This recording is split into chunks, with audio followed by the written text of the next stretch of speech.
Io rappresento quell'istituzione con la quale si è deciso di riorganizzare il potere dell'acqua in Sardegna, che fino a poco tempo fa era un potere frammentato, dove c'erano molti imperatori, molti principi, pochi vassalli, pochi valvassori, eccetera. La scelta politica è stata quella di riorganizzare il governo dell'acqua intorno a poche istituzioni.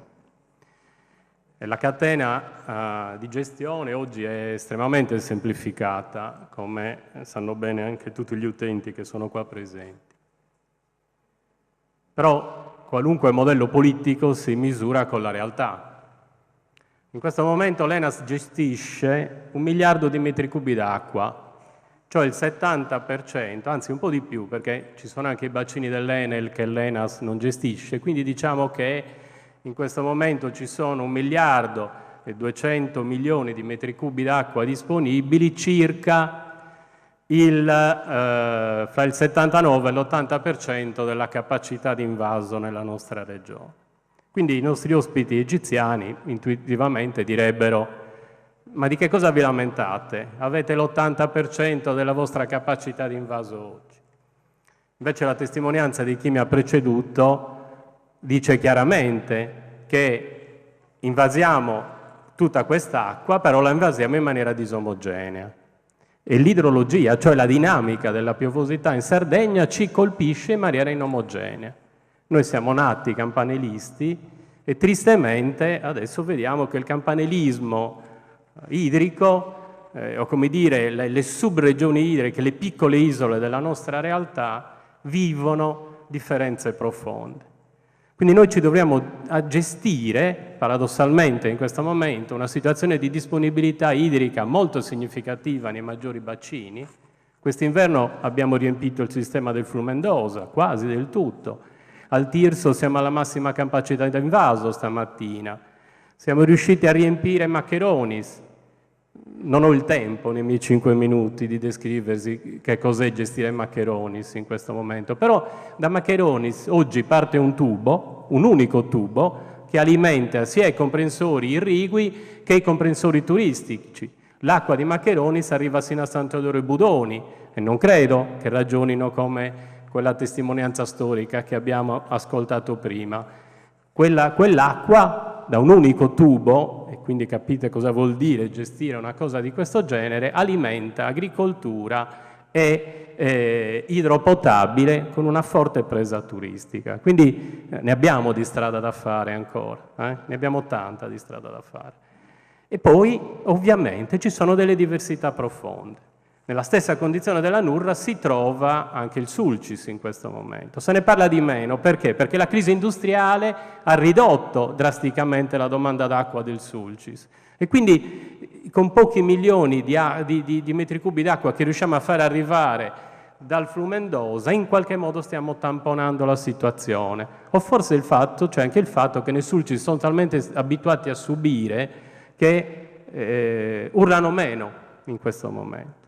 Dall'altra parte invece ci troviamo, e quindi ho ormai una frequentazione quotidiana col presidente Ziratu, più che con la mia famiglia, ci troviamo a gestire una situazione di criticità che fino ad oggi non c'era stata. Da 15 anni criticità irrigua in Nurra non se ne conosceva, e quindi come mio figlio non conosce il serbatoio dell'acqua con l'autoclave perché ha 17 anni, così in diverse realtà della nostra regione abbiamo perso la memoria del sugonnotu nel risparmio idrico. Le testimonianze di prima ce lo dicono. Io faccio il testimone, non l'imputato, non credo di poter essere in una condizione da imputato. Noi stiamo rispettando, tranne il problema drammatico della Nurra, quella che è la distribuzione idrica nella nostra regione, con le potenzialità che ci sono in questo momento. Il dramma ce l'abbiamo laddove non possiamo arrivare con i sistemi irrigui e laddove ovviamente le falde per l'idrologia di quest'inverno non sono adeguate a, come dire, captare dai pozzi acqua con prezzi economicamente vantaggiosi. Allora le riflessioni sono tante che possiamo fare, no? Come ci muoviamo? Innanzitutto credo che bisogna superare gli egoismi. Adesso mia mamma deve essere molto orgogliosa di me perché mi chiamano i maggiori produttori di vino della Sardegna, mi danno un certo significato, un certo peso, però mi chiamano ognuno per conto suo, anche se lavorano nello stesso comprensorio. Non mi chiedono tutti insieme di trovare una soluzione comune, ma ci chiedono di trovare ognuno per sé una soluzione.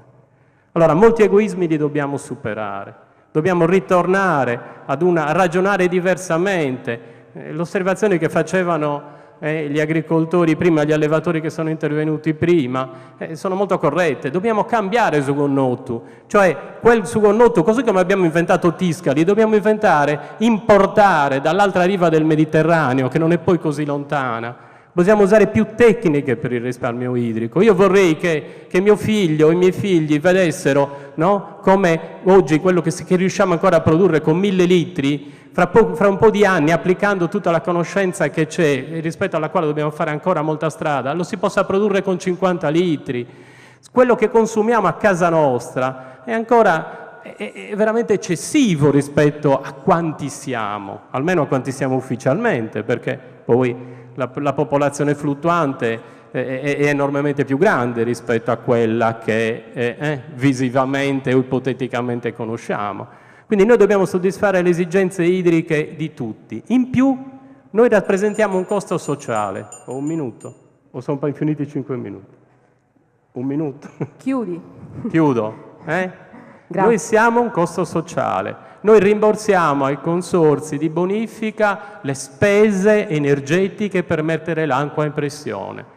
E ognuno di noi contribuisce a questa spesa. Lo sforzo che in questo momento stiamo facendo anche con cause importanti con l'Enel è quello di alimentarci energeticamente a costo zero con fonti rinnovabili, e non è una banalità rispetto alla complessità del tema che stiamo toccando. Grazie.